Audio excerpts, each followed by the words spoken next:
in Kuala Lumpur, I went directly to the Mahavihara temple, which is a very well-known temple, you may know. This was in 1994, a past life. And the late K. Sri Dhammananda, as you know, he was a well-known teacher and writer. He asked me if I could give a talk on the Friday evening. He said, every Friday evening I have to give a talk, and I've been speaking for over 30 years. Please give a talk this Friday evening so I can have a rest. So I said, of course I will. But because I was new to speaking, naturally there was some nervousness. So I thought, what shall I talk about? So, okay, I'll speak about the mind because I know something about the mind.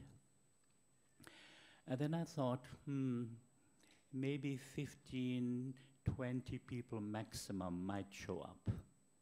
You see, I didn't realize this talk was very well known. So around 7:30, I saw all these cars kept coming into the Vihara. And I was thinking there must be some other event happening. They can't be coming for the talk. Surely not. Of course, I was wrong. So when it was time to go, late Chief Reverend said to me, well, it's time to go. And I walked behind him. And we got to the hall door, and there was something like 150 people. And my poor knees began shaking, really shaking. But of course, I tried to be mindful, and we got onto the stage.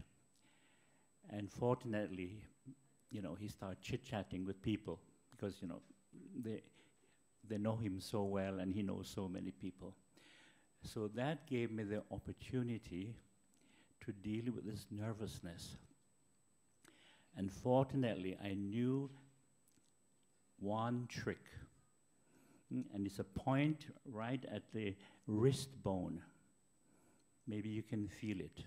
It's right below the wrist bone. It's on both wrists. It feels a little sensitive when you find it. And it's connected to the heart meridian, Chinese medicine. And it's really good for nervousness and fear. And believe me, I pressed this point as if my life depended on it. And I breathed mindfully, breathing through this point, and it really helped me to keep calm. And once I started speaking, it was fine, it was okay. So I like to speak about this topic because, as you know, as human beings, we can all relate to fear. And there are many types of fears, especially mental, psychological fears. And although we're living in a very modern, developed country, and we have so many modern conveniences, and of course a wide variety of food and drink, but as human beings, we still remain very vulnerable. It is a part of being human, the human condition. We're very vulnerable to physical conditions because the body is an aspect of nature. But we're very vulnerable, as you know, to stress, to many types of fears, anxieties, insecurities, worries. And of course, there's a fear of death and the unknown. We all have to face this fear of death and the unknown. And because of this fear and the unknown, humans have been asking this question for thousands and thousands of years. I call it the age-old question.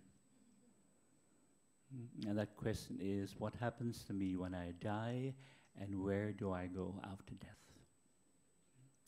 An age-old question. So we're very vulnerable when we have to deal with this fear, because death is the great unknown. And out of this great unknown, it is easy to understand why we like to believe somehow in an afterlife. And there are many, many beliefs. Many cultures have created so many different beliefs in an afterlife.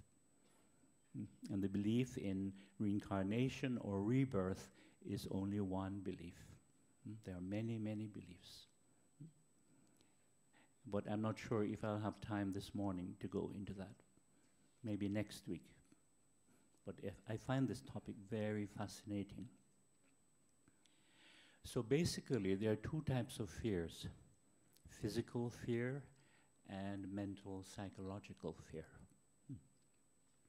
Now, physical fear is something easier to understand because it's something intuitive, something very natural. You know, when you see something dangerous, you know, life-threatening, that natural fear arises. And as you know, young children have to be taught by their parents about being careful, pay attention, because you might get hurt. Parents have to point out these physical dangers, just like young animals have to be taught by their parents about all the dangers of the environment. But once they learn all the different physical dangers that are possible, and sometimes they have to learn by mistakes, then that natural intuitive fear takes over. So it's something more easy to understand. But mental psychological fear is more complex, more complicated. And there are many kinds. And the model that I like to use is the model of a tree. I call it the tree of fear. All the different types of branches of the tree is the different types of mental psychological fears we have, which we'll be going through this morning. And then there is the connecting trunk of the tree, which are the three connecting factors of fear. And then there's the root of the tree, the root of fear. So what are the different types of mental psychological fears we have? There's a fear of not achieving your goal, fear of not being successful, the fear of failure, the fear of not living up to your parents' expectations, the fear of not being loved and accepted, the fear of rejection, the fear of not fitting in, the fear of being considered abnormal, the fear of not getting married, the fear of not having children. Sometimes there's family pressure, sometimes there's peer pressure, you know, from your siblings, your friends, your cousins, and so on. There's also the fear of loss. We can all relate to that fear of loss. Fear of change, right? The fear of sickness, aging, and death. Of course, the fear of the unknown, which we just mentioned. And there is a fear of the future, the fear of uncertainty. And there's the fear that's connected to feeling guilty, because guilt is an aspect of fear. So we'll speak about this. And guilt is a universal problem. This is why I like to speak about guilt. And there is the fear of authority. And this fear we can all relate to in this part of the world, the fear of ghosts and spirits, the fear of invisible beings. And as you know, I think we had 3 quite successful cemetery meditations previously. And this was to use mindfulness to overcome this childhood fear. And what is interesting is that the fear of authority and the fear of ghosts and spirits have something in common, including the fear of not being loved and accepted, the fear of rejection. Those three fears have something in common. There's also the fear of pain, whether it's physical pain or emotional pain. Fear of public opinion, fear of what people are saying about us or what people are even thinking about us. There's a fear of loneliness and isolation. And for some people, especially monastics, there's a fear of not becoming enlightened. Yes, I have met some monks who had this fear. Very anxious to become enlightened. The fear of not becoming an arahant or a bodhisattva. Of course, the fear of not getting what we want or what we desire. And then there are those less common fears, like claustrophobia. You know what claustrophobia is, right? And then there's the opposite of claustrophobia, which is called agoraphobia. It's a rare fear, but they do have some people, especially in Western countries, who have this fear, you know, the fear of open space. They're afraid of going outside, so they're like prisoners, you know, in the home environment. And then there are those childhood fears also, like the fear of mice and rats, cockroaches, snakes in some countries. There's some people who are afraid of birds, or you know, the bird feathers, and animal fur. So those are the general types of fears we have.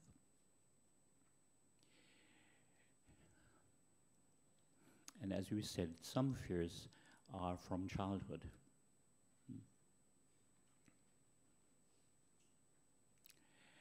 Now, the fear of not being successful, fear of being a failure, fear of not achieving, I think it comes from two sources. One is family expectation, and also from the social condition habit of comparison, when you compare yourself with others. And of course, when your parents compare you to your siblings, or to your cousins, or to your friends' children, or your neighbor's children. It's a very unhealthy habit. But people do that because it's part of our conditioning. And you find that when your parents compare you to others, or you compare yourself to others, you find that naturally you feel inferior, that you're not as good as the other people. So that's an early source of fear, of anxiety, that you have to achieve somehow, you have to prove yourself, so that your parents can accept you, or they can be proud of you. So that creates anxiety, some form of anxiety.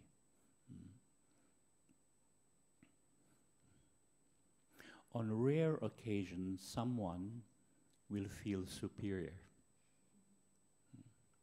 You know, I am better than somebody. On a rare occasion, somebody will feel that. But what is interesting, even somebody who feels superior to others, behind that superiority complex is fear, is anxiety, because it's based on the ego, clinging to the idea of ego. So behind that ego, pride, arrogance, conceit, there is fear.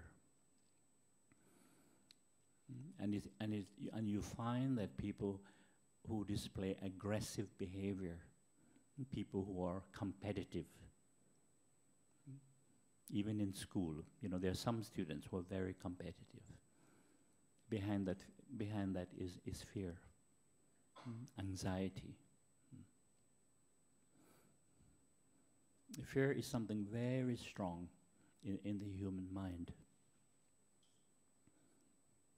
But fortunately, with Dharma practice, Dharma knowledge, understanding, we're able to overcome this very strong aspect of dukkha, mental, emotional suffering. I remember once I met a student in Malaysia at a Dhamma camp, very bright student, not only bright academically, but very intelligent. And he said to me, every time I have to study for a test or exam, I'm so anxious. And I said, why? You're an A student. He said, you see, I'm not the problem, it's my parents. And they're both school teachers. And from he was very young, he was always top of his class. And of course, his parents were very proud of that. They can say, my son, number one student. But the last 2 years, he came second and third for the first time, but still with an A average. But his parents were not happy about that, because they wanted him to be number one always. And these are school teachers, so you think that they would know better, but they didn't. It's all ego pride, isn't it? It's all ego pride. Very immature people, despite being school teachers.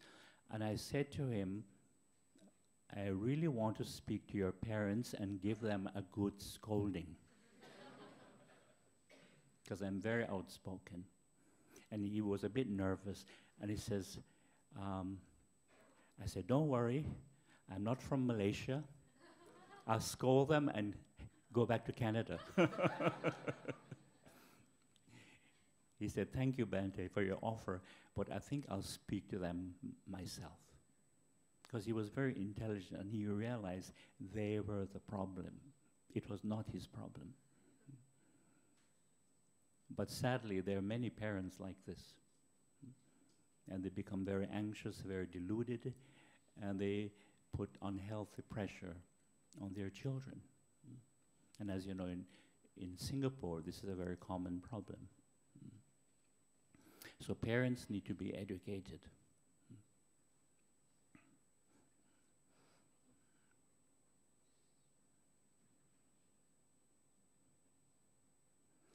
And again, the fear of not getting married, not having a family, that comes from usually family expectation. And sometimes there's peer pressure also. Say from your siblings, if say they're married and you're not married, there's that peer pressure. And sometimes even your friends. If they are married, you're not married, there's that peer pressure that you should get married, like them. Part of the human behavior. And sometimes you can even get peer pressure from your co-workers too.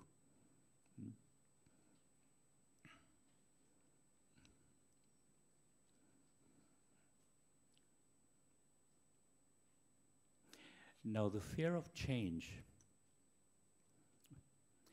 Fear of change comes from not really understanding that we exist because of change.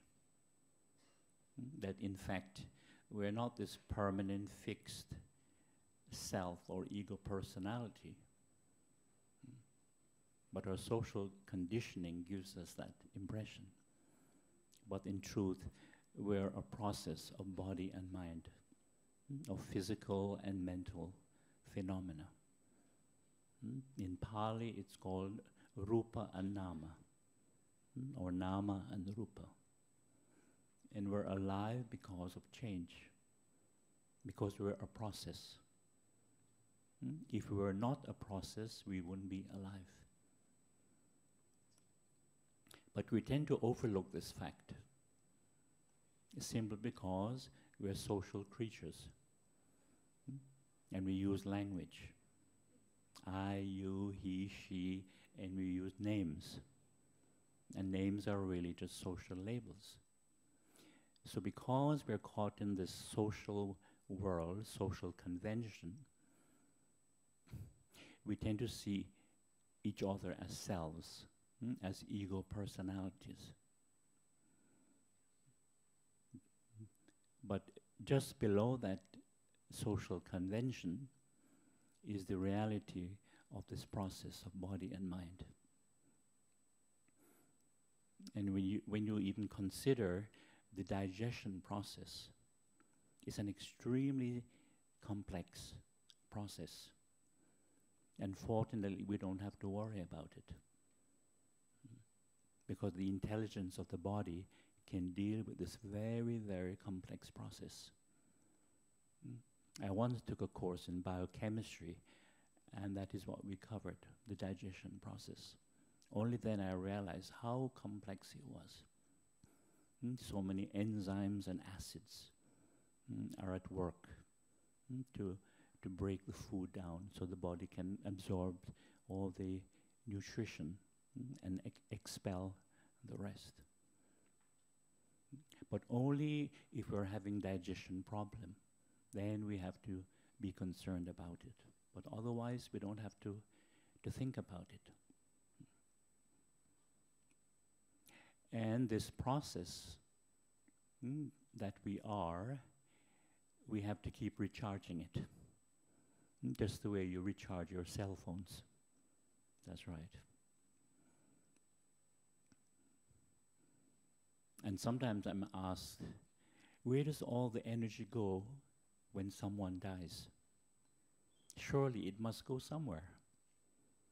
You know, maybe it takes rebirth, maybe it goes to heaven, or it goes somewhere. But where does it go when someone dies? And then I would say, well, first you must consider, where did this energy come from? Because we have to keep recharging this process of body and mind. So actually, we're human rechargeable batteries. Because, you know, if you stop recharging the body, you know, eating and drinking and so on, we get weaker and weaker and weaker, and we pass away. And this is what has happened so many times in human history. When human beings starve to death, this is what happens.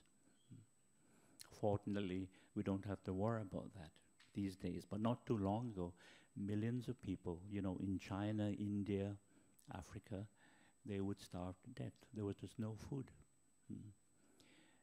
So the fear of change comes from this, not really understanding that we're this process of constant change, and that's why we're alive. But because of our personal attachment, personal desire, and clinging, we don't want certain things to change. Certain situation, and of course, we don't want some people to change because of our personal attachment. And as you know, if you don't like someone, or if somebody is giving you problems, you don't care if they're impermanent, right? You know, if they drop dead, you know, have a heart attack, thank God. Good riddance. It's just a fact of life. A good example of this is, see if you have an old car, or a fairly old car. You know, it has a few bumps and scratches on it. And if it gets another bumper or scratch, you say, it's an old car. And I'm thinking of getting a new one anyway. But say you have a brand new car, and the slightest scratch causes big pain, the slightest scratch. Because it's a brand new car. And if a bird flies over and drops a blessing on your car, you know, you want to kill that bird, right? That's the nature of attachment.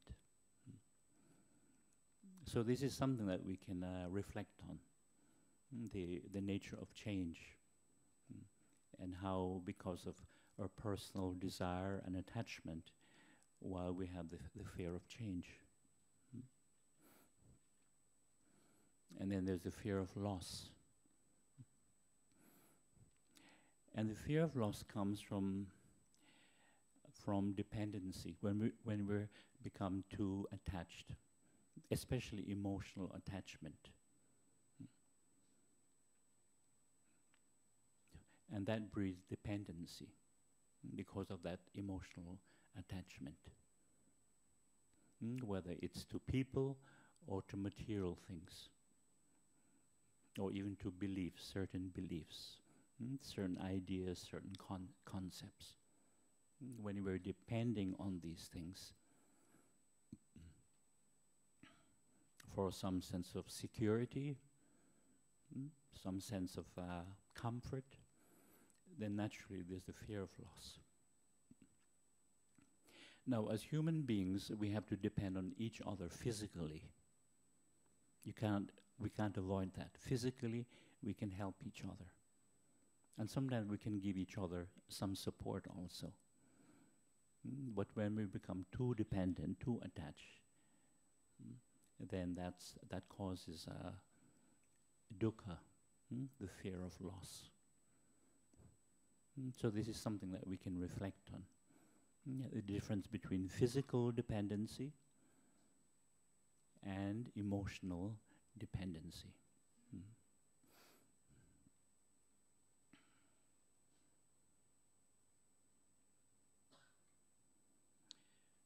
Yeah, and the fear of love, the fear of not being loved, not being accepted, the fear of rejection, I think it comes from childhood.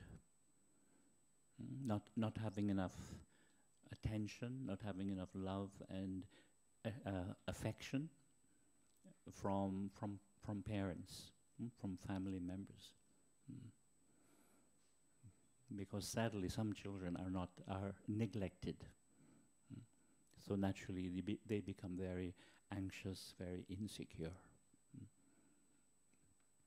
So they have that fear. And that's why if you have children or you're planning to have children, it's very important that you give them all the attention that they need, all the love, the affection, and unconditional love. And sometimes I meet people who are abused as children.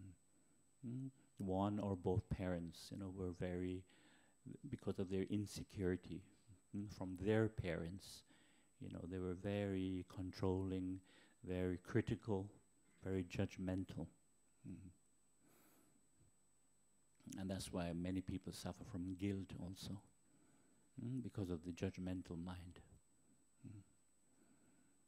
And this is why it's very important that when we make mistakes, we have to forgive ourselves for being human. Because as human, we are not perfect. And everyone makes mistakes, everyone. Monks included, because monks are humans too.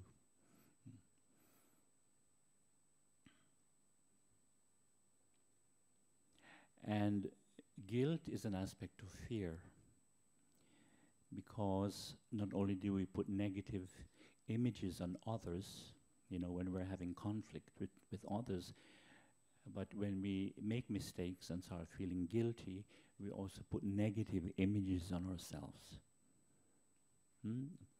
I'm so bad, I'm so stupid, I'm so awful. I've created bad karma. I'm going to have a bad rebirth. I'm going to be punished somehow. You see how that's related to fear?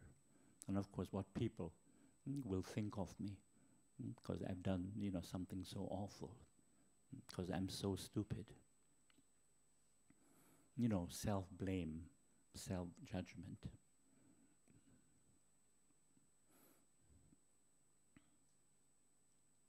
So, in dealing with guilt, this is where the benefit of loving kindness is most beneficial. Because then we can, by doing loving kindness meditation, we're able to replace those negative judgmental thoughts with kind, positive thoughts. May I be well, happy, and peaceful. May I be free from fear, conflict, and delusion. May all beings be well, happy, and peaceful. May all beings be free from fear, conflict, and delusion. Very beneficial practice. So this is how we can forgive ourselves for being human. And it is natural to have regrets, when we make mistakes. That's very natural. But if we keep having regrets and feeling guilty, we end up torturing ourselves, right? And we create more conflict in the mind.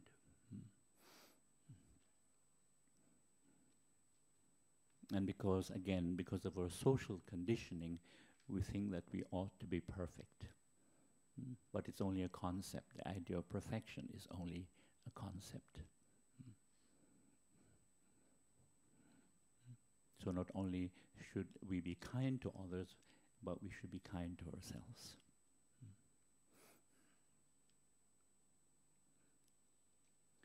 The fear of authority and the fear of ghosts and spirits.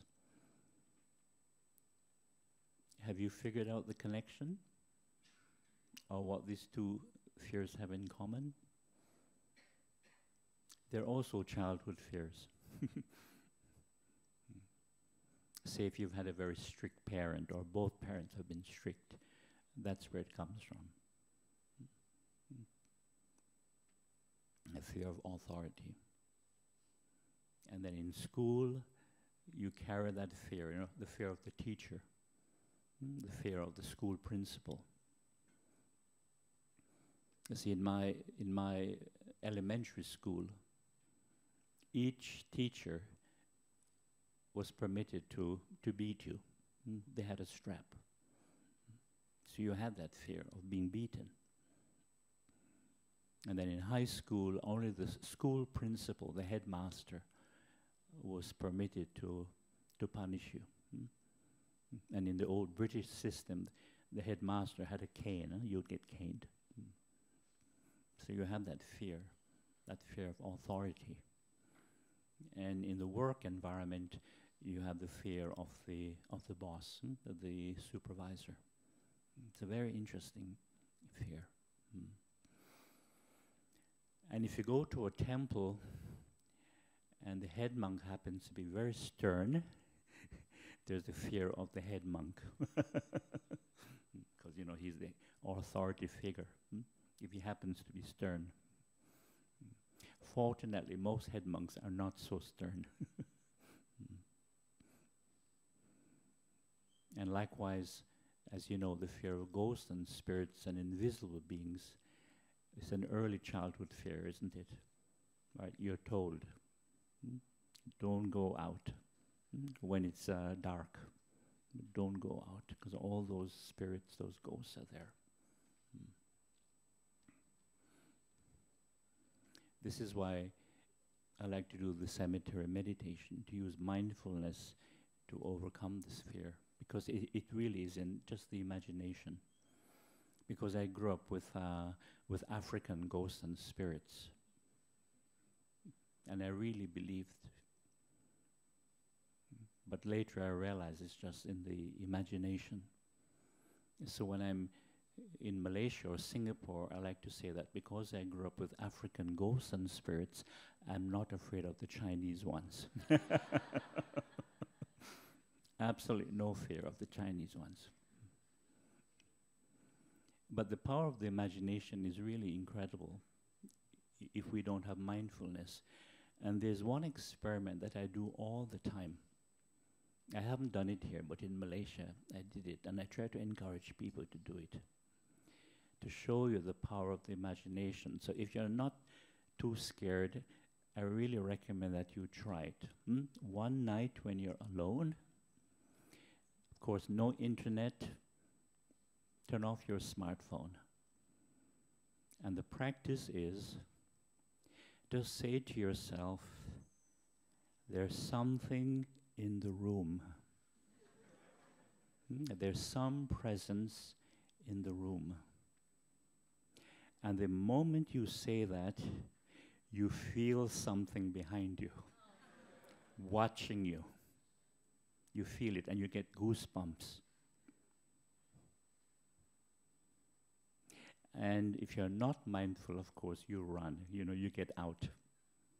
But if you can apply mindfulness, you realize it's the power of the imagination,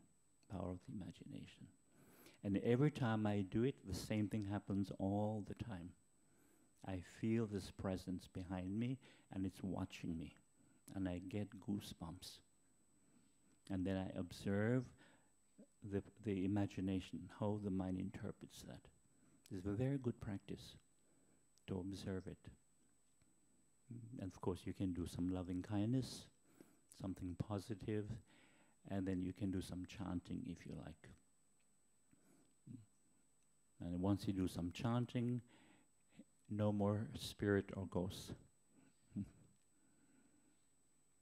Because a few times people in Malaysia told me that they were afraid to meditate by themselves at night. People have told me this because they're afraid the spirit will come.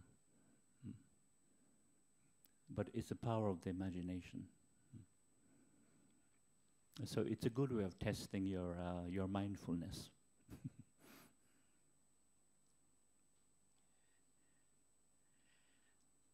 Now the fear of pain comes from having had a painful experience, whether it's physical pain, maybe you've been injured and you had to go to hospital. And there's also emotional pain. You've been hurt by someone, maybe in a relationship or by family members or by a good friend. You've been betrayed somehow. You've been let down. So when you remember that painful experience, that hurt feeling, whether it's physical or emotional, naturally the fear will arise, meaning you don't want to have that experience again. You don't want it to be repeated. Whereas if we've had a very pleasurable experience, the opposite happens. Although we can hold on to that pleasure, that enjoyment, but the mind holds on to it as memory. Just like the mind holds on to something, that painful experience, because of memory. So when we remember that pleasure, that happy feeling, naturally we want to repeat that happy feeling, that enjoyment. So that fear of pain comes from having had painful experience, physical or emotional, and naturally we don't want to experience that again. Fear of public opinion. That comes from, of course, being anxious, being worried, because anxiety, worrying thoughts create that anxiety. And also it comes from when we have an image of ourselves, some image. Sometimes it can be a positive image, sometimes it can be a negative image. But even if you, of course, it's better to have a positive image of yourself than having a negative image. But even if you have a positive image, you're afraid somehow that image will be, will be tainted, will be hurt somehow, because you're trying to protect that image. So the question is, or the the challenge in Dhamma practice is it possible not to have an image? Is it possible not to have an image of yourself? Because that image is created by, of course, by thinking and memory, whether it's negative or positive. And of course, when you're feeling guilty, you have a negative image of yourself.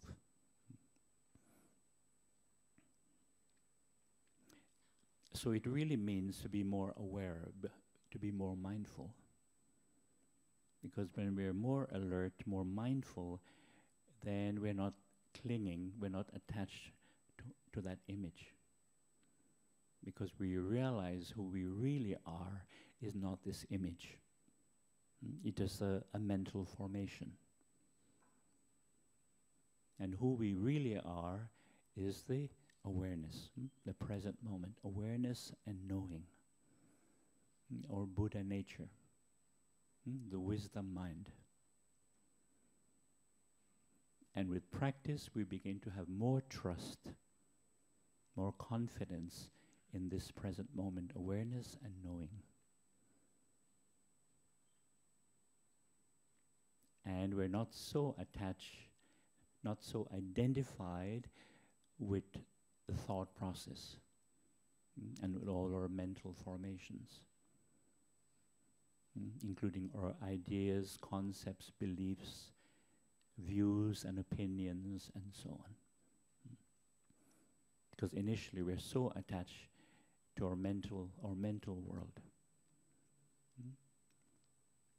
And this is something, of course, the Buddha realized when he became awakened, that who he really was not this I, not all the mental formations that he grew up with, but who he was the awareness, and that intuitive knowing, the wisdom mind. And we all have this, And this is the true meaning of taking refuge in the Buddha as a practice. When we're doing ceremony, we say Buddham Saranam Gacchami, Dhammang Saranam Gacchami, and so on. That is just a ceremony. But the true meaning of taking refuge in the Buddha,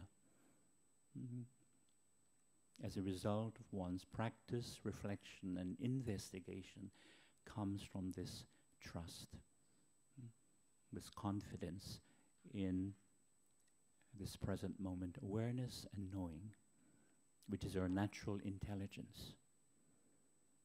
Just like when we breathe in mindfully, we know we're breathing in. When we breathe out mindfully, we know we are breathing out. When we're hungry or tired, we know we're hungry or tired. If we have to go to the washroom, we know we have to go. And if you're driving, you know when to stop, when to turn left, when to turn right, when you can change lanes. It's a natural intelligence. Just like when you're crossing the road, you look right, you look left, you look right, and you know when it is safe to cross. It's a natural intelligence. You begin to trust this. Awareness, mindfulness, attention, the knowing. So when we trust this wisdom mind, or Buddha nature, we're not attached to having an image, whether it's positive or negative. And so we don't have this fear of public opinion. Because as you know, we cannot prevent people from talking or even thinking, right? The freedom comes from your own mind, your own practice, your own understanding.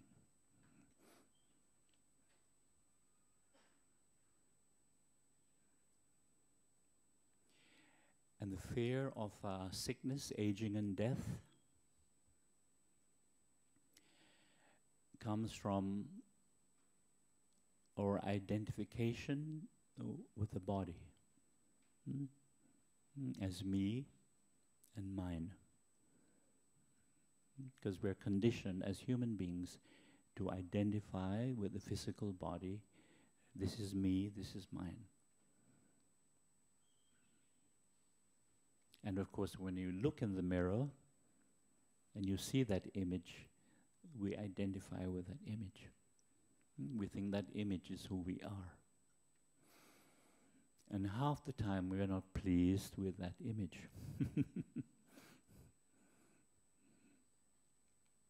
And sometimes you look in the mirror and you say, yeah, today I'm okay. You know, I'll never, be a beauty queen or be a fashion model, but I'm okay. But then 2 days later, you come back and you look in the mirror, oh my God, what happened? I look terrible, I look awful. Well, you'll be happy to know that that image that you see in the mirror is not who you are.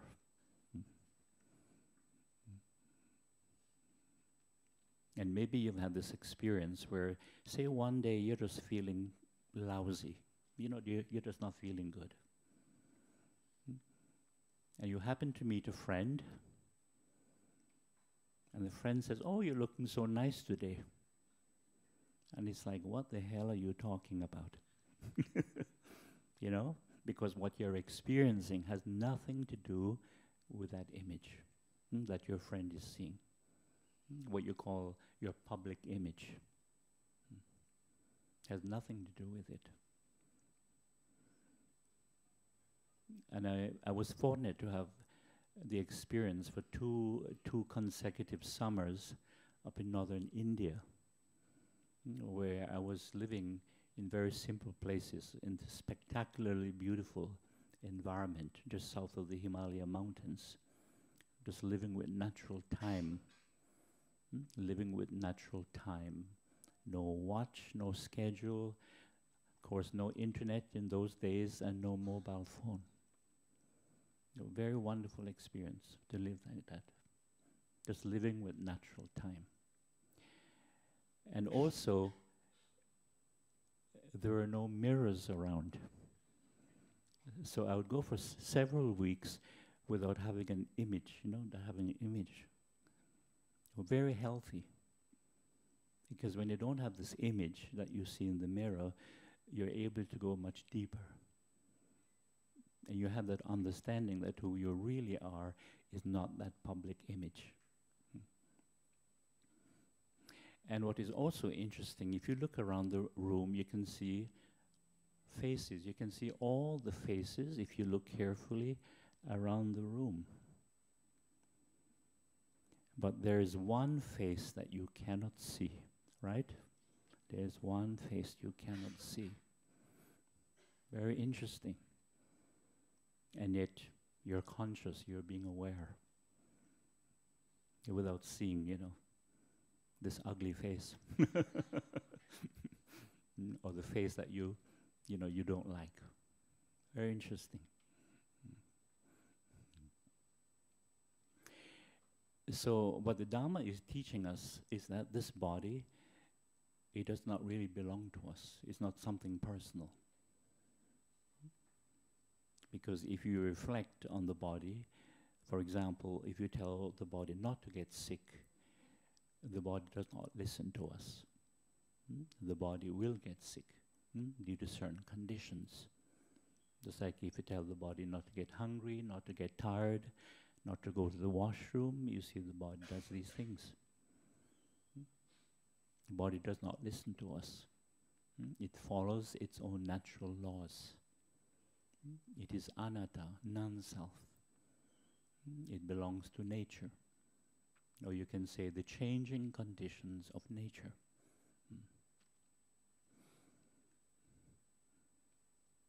So the Buddha said when we understand this, then our minds are not affected by the changing conditions of the body.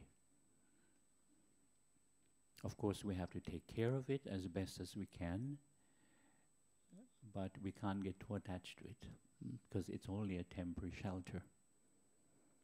Just like, say, if you're renting an apartment or a house, although it doesn't officially belong to you, you still have to take care of it. And if it does belong to you legally, it's still only a temporary shelter, right? We have to leave it someday. Whether it's a small place or whether it's a big mansion, we still have to leave it.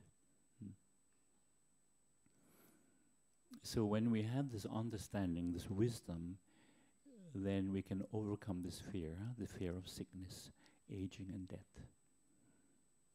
Because the Buddha said, when we have this wisdom, then we can see more clearly that sickness, aging and death are just physical changes, physical phenomena.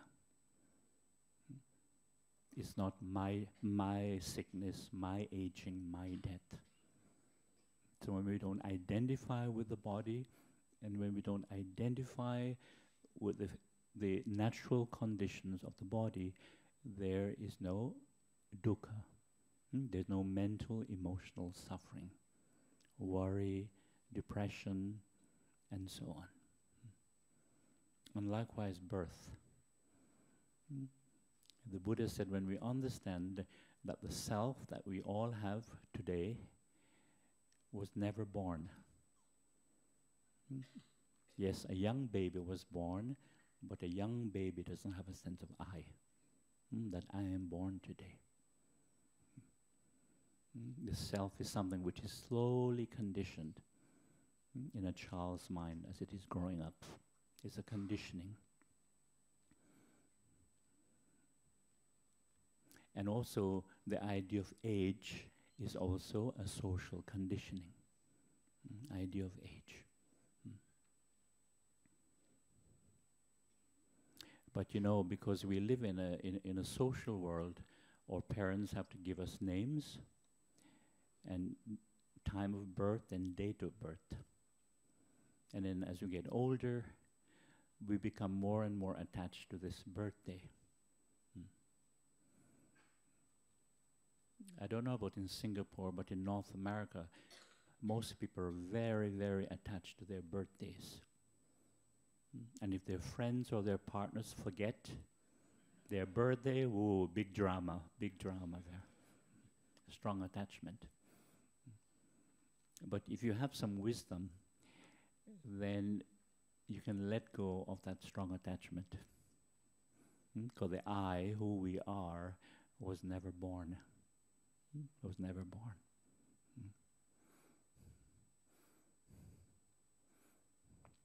And you get to a stage also that age is not a number. Age is not a number. It's really how you feel. You're as old or as young as you feel. It's really true. And some days I feel like 6 years old, and some days 106. It's like that. And sometimes when people ask me my age, or they dare to ask me, I say I'm timeless. And some people give me strange looks. Timeless, what does that mean? Because you see, they want a number, right? Humans are so attached to numbers, they want numbers.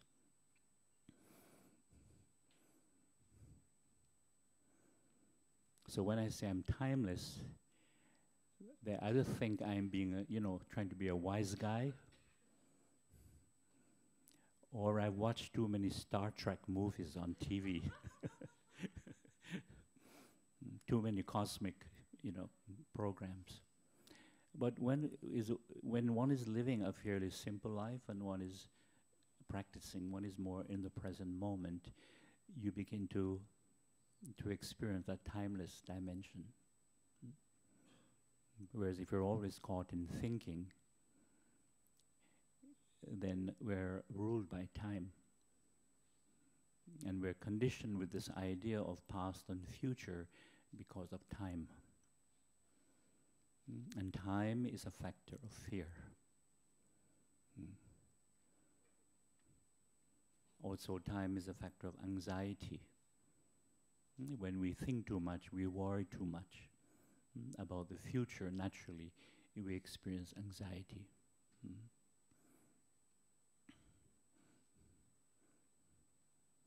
And then there's the unknown, the fear. Not only is there the fear of death, but the fear of the unknown.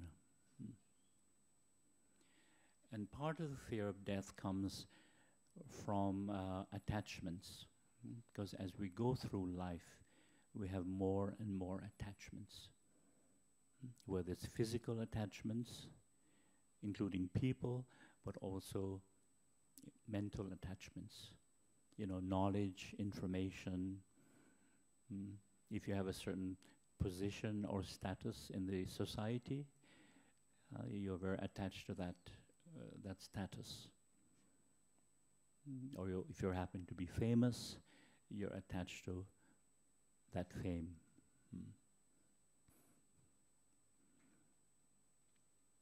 And of course, when we're faced with the great unknown, it's very difficult to let go of those attachments, or the idea that at death we have to let go of all our attachments, whether it's physical or mental attachments. So that's a part of the fear. And also when we feel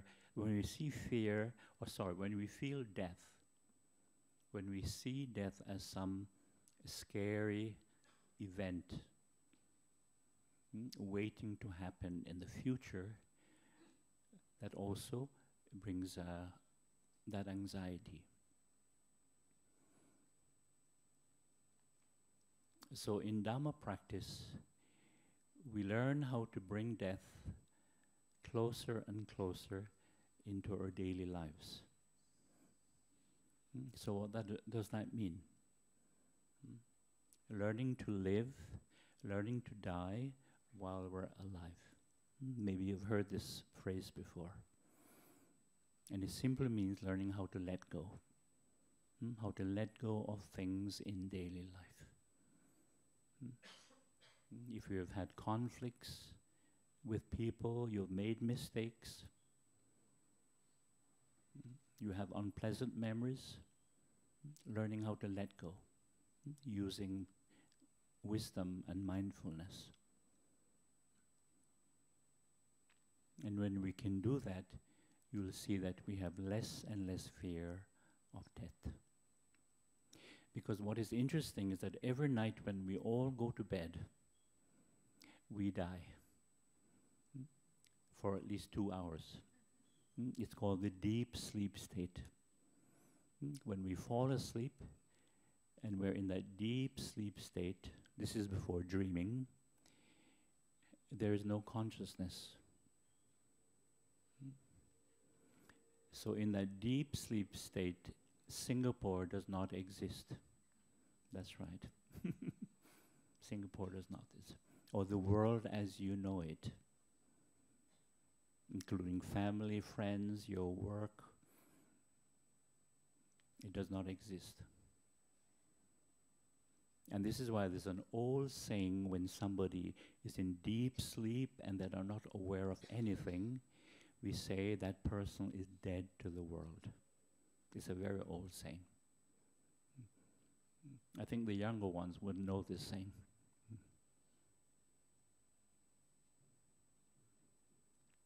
And in a way, it's true. Physically, we might be alive, but mentally, no consciousness.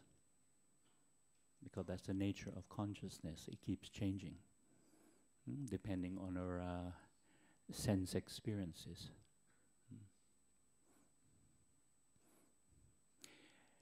And death is the great unknown for a very simple reason. Because our thinking mind, thinking consciousness, is based on that which we know. As memory, past experience, knowledge, information. Memory, past experience, knowledge, information. If you observe your mind, you can see this. It's so obvious. I first got this insight when I went to India in 1975. Because I was always asking, what exactly is thinking? But nobody teaches us, in high school. And yet we're thinking all the time. We're only taught subjects, right? And we have to study, study, study to pass exams, to be qualified. And this is a part of wisdom, to understand what thinking is. Memory, past experience, knowledge, information. And it projects itself as the I in the future. Right? We can all relate to that. Thinking is a movement in time, from past to future, past to future. You can see that in your own minds. And it doesn't matter what language we think in. Whether it's Hokkien, Cantonese, Mandarin, Spanish, Russian, Korean, etc. It's the same thought process. Moving in time, past, future, past, future. So in other words, thinking is always based on that which we know, right? Memory, past experience, knowledge, information. And our thinking consciousness comes upon death, the unknown. And it cannot relate. It cannot relate to the unknown. It's like a fish trying to relate to the experience of riding a bicycle. It cannot, right? Just like a fish cannot relate to the experience of driving a car or using internet. Fish cannot do that. So likewise, our thinking consciousness cannot relate to the unknown. And that's why death is such a great mystery for thousands and thousands of years. It cannot relate. So therefore, there's a fear of the unknown. What has happened to this person? Now you know why we believe in ghosts and spirits. It came from that great mystery. We don't know what has happened to that person, so we say that person has become a spirit, an invisible being.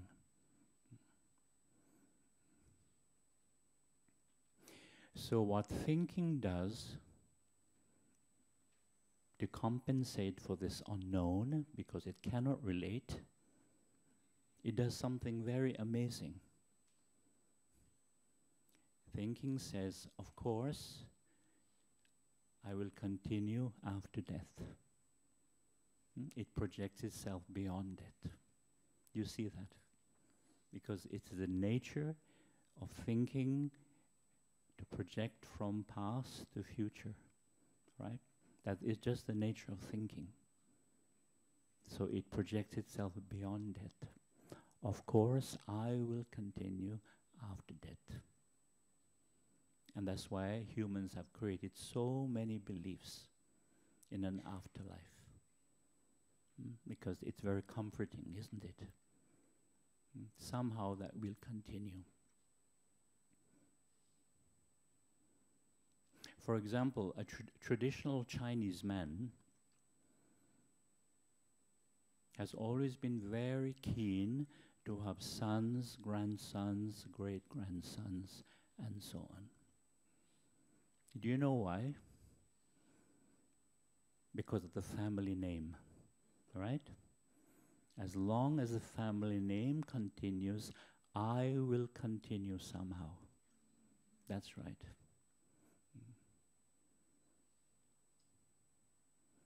The daughters, no. Because they do not carry the family name. But the sons, yes. Of course, it's an illusion and it's wishful thinking. It's craving. So that's one belief. There are so many. Of course, reincarnation, rebirth. If you speak to a Hindu, he will tell you, no problem, death is no problem. It's like taking off an old jacket and put on a new jacket. I'm not afraid to die. So you can see why these beliefs are so popular. If you're a Christian, I'll have eternal life after death. Very reassuring.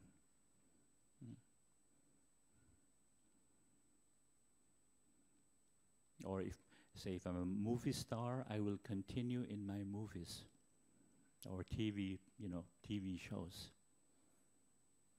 Or I'll continue in my books, if I'm a writer.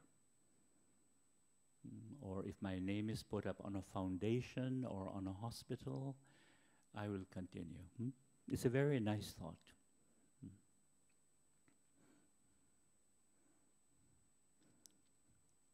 Now, what is very interesting is if you look at all these different beliefs, you begin to see that it is thinking itself. This movement in time is afraid to come to an end. Thinking is afraid to come to an end, as the I. And that's why it keeps asking this age-old question. What happens to me when I die, and where do I go after death? Because as long as we're trapped in thinking and we're clinging to this I, we're caught in that illusion of separation, that the I is separate somehow. So it wants to know what happens to me when I die, and where do I go after death? It's caught in the illusion of separation. But when you investigate, you begin to see there's nowhere to go. There's nowhere to go. Because on the social level, social convention, we say somebody dies, somebody passes away. That's our social convention. But in reality, it's really this process of body and mind, physical and mental phenomena that stops working. It shuts down. That is the reality.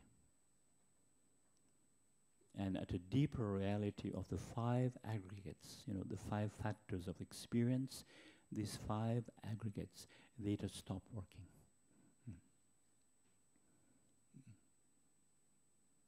This is the profound Dhamma.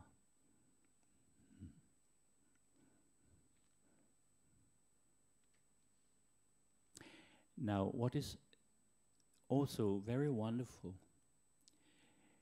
is that in the silence of meditation, when we allow the thought process, all this mental activity to come to an end through right effort and patience, in that silence of meditation, that stillness, that is the unknown.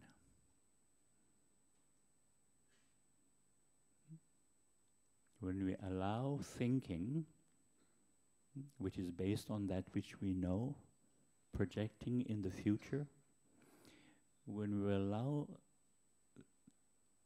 this thinking process to come to an end, to stop by itself. As you know, you can't force the mind to stop thinking. But with patience and effort, the mind will become silent. And in that silence of the mind is the unknown. The absence of thinking, absence of thought. And when we understand this, then there's no longer the fear of the unknown.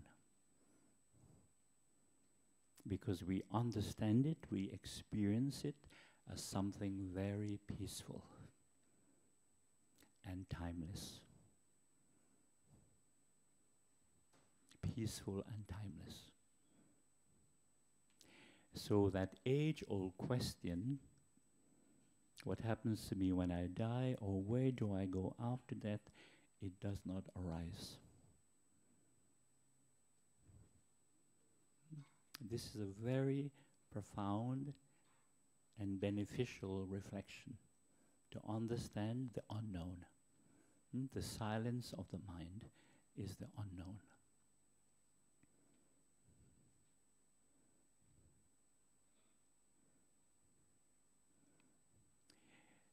One of the last great enlightened beings in India, his name was Ramana Maharshi. He passed away in 1950. And when he was asked this age-old question, he gave a very wonderful answer. He said, "Tell me, when you go to bed at night and you fall asleep, where do you go?" I just mentioned that. Where do you go?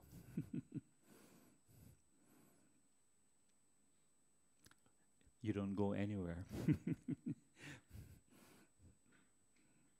You simply vanish. But don't be scared.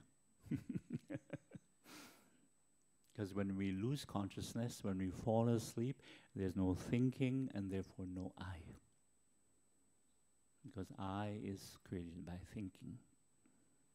It is a social label. And it's connected to memories, past experience, and so on. Because that is what the self is. It's created by thinking as a collection of memories, personal histories, and so on.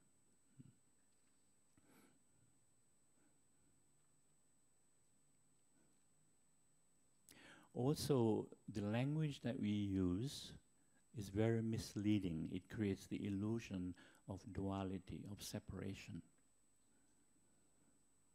For example, we tend to say, "I came into this world," or "we came into this world." Now look at that statement a bit closer. I came into this world, we came into this world. It gives the impression, doesn't it, that we came from somewhere else, from another solar system, and we landed on this planet, and we're outsiders, we're aliens. Do you see that? That illusion of separation. I came into the world, we came into this world. Just reflect on it. But in truth, we didn't come into the world as, aliens or outsiders, but rather we came out of the world. We came out of the world like leaves from trees, like flowers, fruits from trees, from waves, like waves from the surface of the ocean. Waves are not separate from the ocean. Likewise, we are not separate from all the elements and energy of the planet and the solar system. You see the difference? This is connected to the profound teaching of non-self and emptiness. We came out of the world. We are truly earthlings, in the meaning of that word, earthlings. Just like, what a seedling is, sprouting from a seed. So really, the I has nowhere to go, but disappear in the light and space of awakening, of awareness.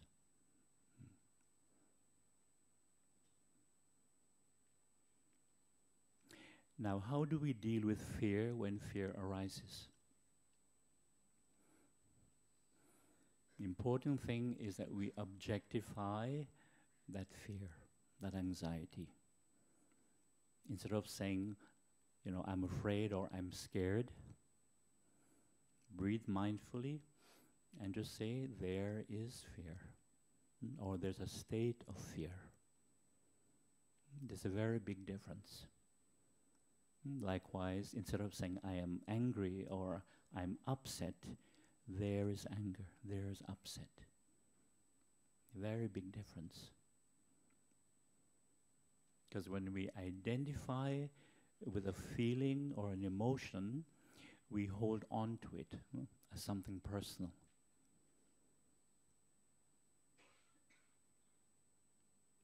And what the Dhamma is teaching us is that all these feelings, emotions, mental states, they don't really belong to us. They're just temporary mental states, changing conditions of the mind. And a good way of looking at these feelings and emotions, including fear, is to see them as visitors, temporary guests. They come and they go due to certain conditions. There is a state of fear. It is impermanent. This too shall pass. And then you can do loving kindness. Another way of dealing with fear is to do the mindful breathing and smiling, as taught by Thich Nhat Hanh. I'm sure some of you are aware of that. Breathing in, I know there's fear in me. Breathing out, I smile. Very good, very positive. Likewise, breathing in, I know there's craving in me. Breathing out, I smile. Breathing in, I know there's upset in me. Breathing out, I smile. It is impermanent. This smile is a smile of metta, loving kindness, because we're not judging it. We're not criticizing it. We accept it is there, and we accept it with loving kindness. No judgment. And you know it is impermanent. Come back to present moment, mindfulness, and we allow it to pass away.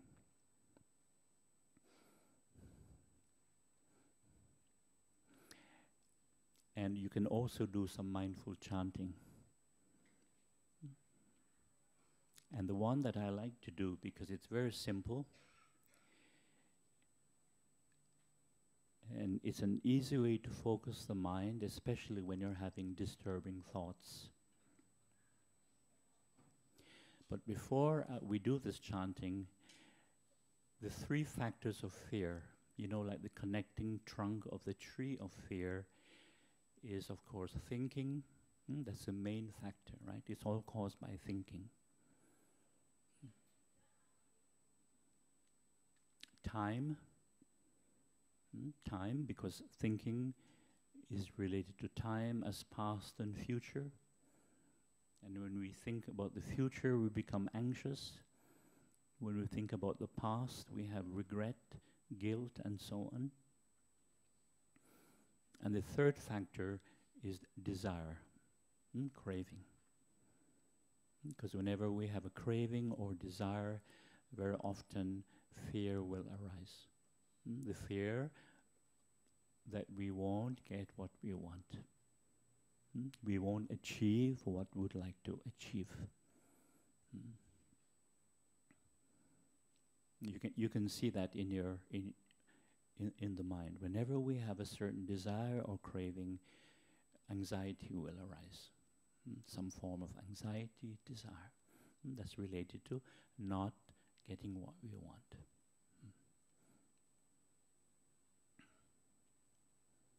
So those are the three factors of fear, and then we get to the root of the tree of fear, which is, what is the root of fear? What is the root of fear? Ignorance related to something specific. We've been speaking about it. No? The self, the I, the me, right? Because when we're caught only in, self-interests, my future, my job, my success or my failure, etc., you see how the fear is there. Again, likewise, the fear of public opinion, right? Being concerned about the image, your self-image. So it's the attachment to self, not self itself, because we all have a sense of self. It's a part of our conditioning. But it's the strong attachment to self. In other words, taking ourselves too seriously. And out of that comes, pride, pride, conceit, and so on. And when we take ourselves too seriously, we tend to have more conflicts in life. More anxiety, more fear, more craving, and very often greed. Because when we're very anxious, it doesn't matter how much we have, it is never enough. It's just never enough because you're insecure.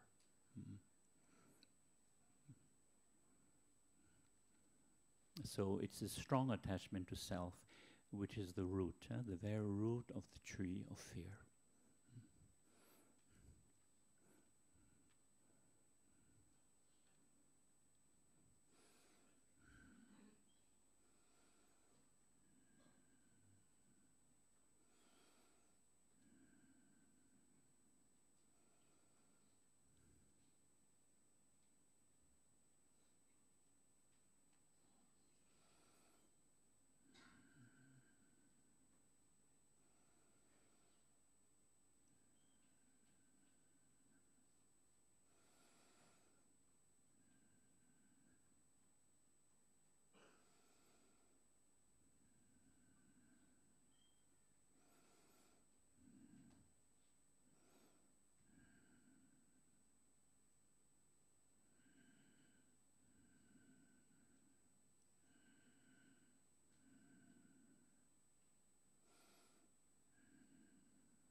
Now the mindful chanting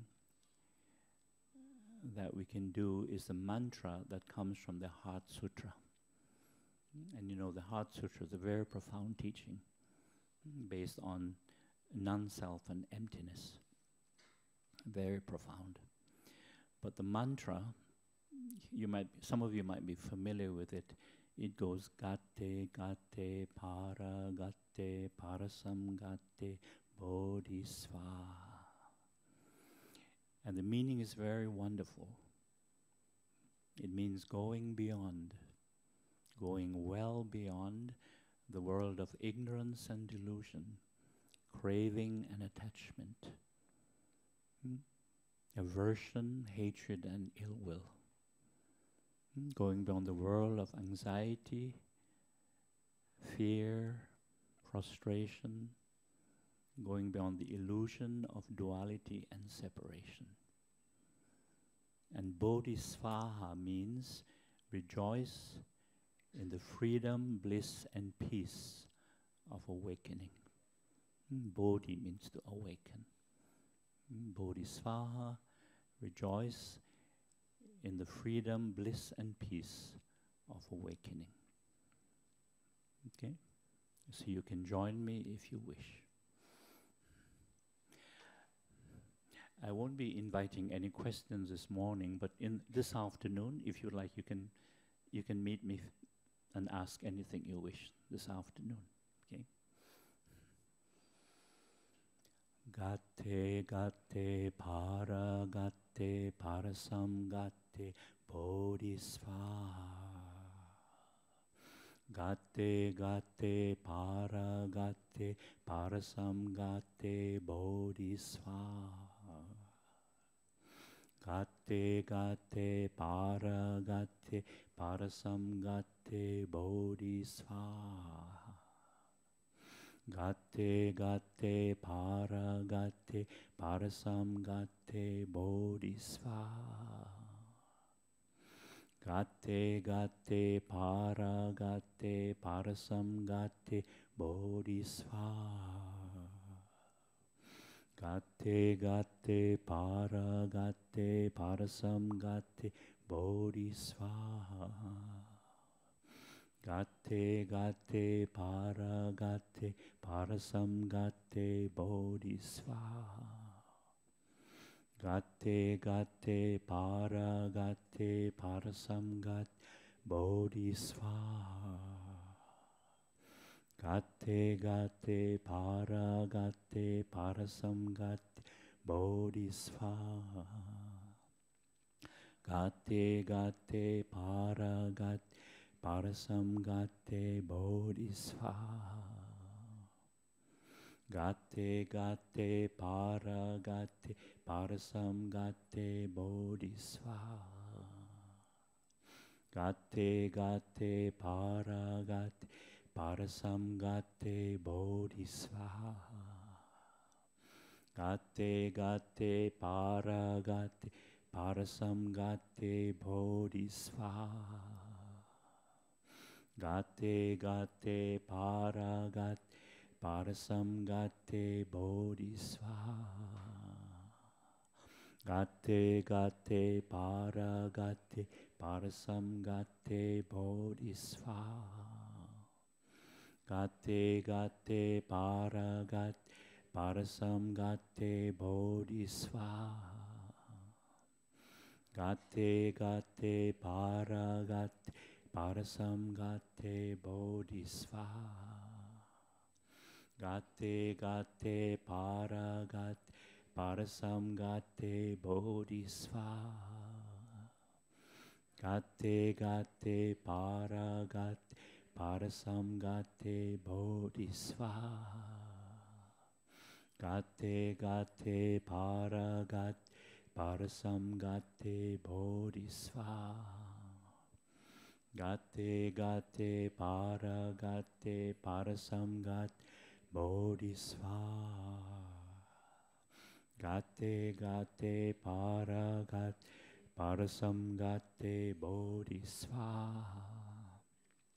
Gate gate para gate parasam gate bodhisvaha. Gate gate para gate parasam gate bodhisvaha. Gate gate para gate parasam gate bodhisvaha. Gate gate para gate parasam gate bodhisvaha. Gate gate para gate parasam gate bodhisvaha. Gate gate para gate parasam gate bodhisvaha. Gate gate para gate parasam gate bodhisvaha. Gate gate para gate parasam gate bodhisvaha. Gate gate para gate parasam gate bodhisvaha.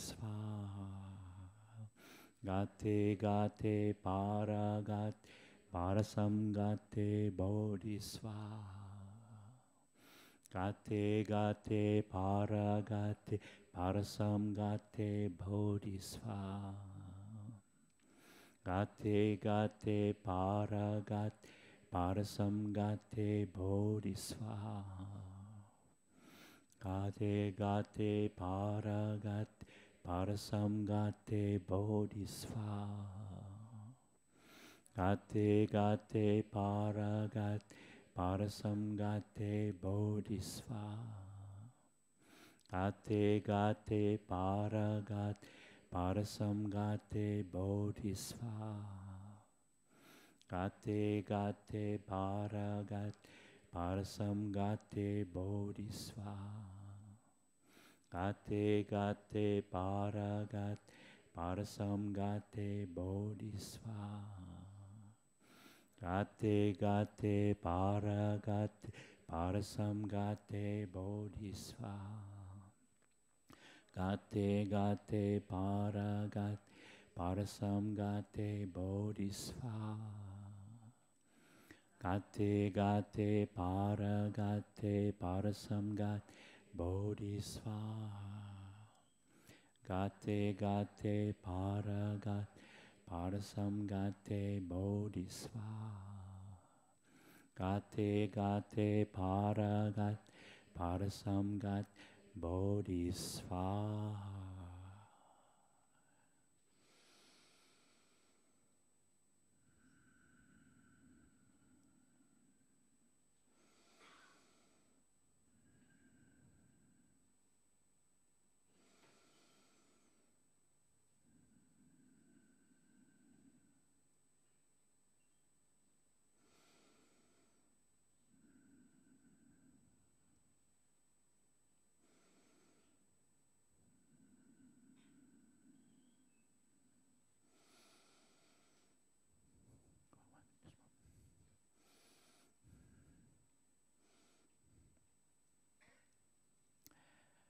I just remembered there's one fear that I did not mention.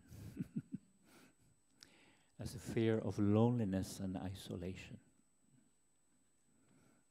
And this fear comes from the restless mind, the restless, agitated, reactive mind. But when we sit, we meditate, the mind becomes peaceful, we feel calm and relaxed. Then we understand the state of aloneness, which is our natural state. And we enjoy being alone, not lonely. You see the difference? So when the mind is calm and peaceful, through practice, there's no fear of loneliness and isolation. Okay?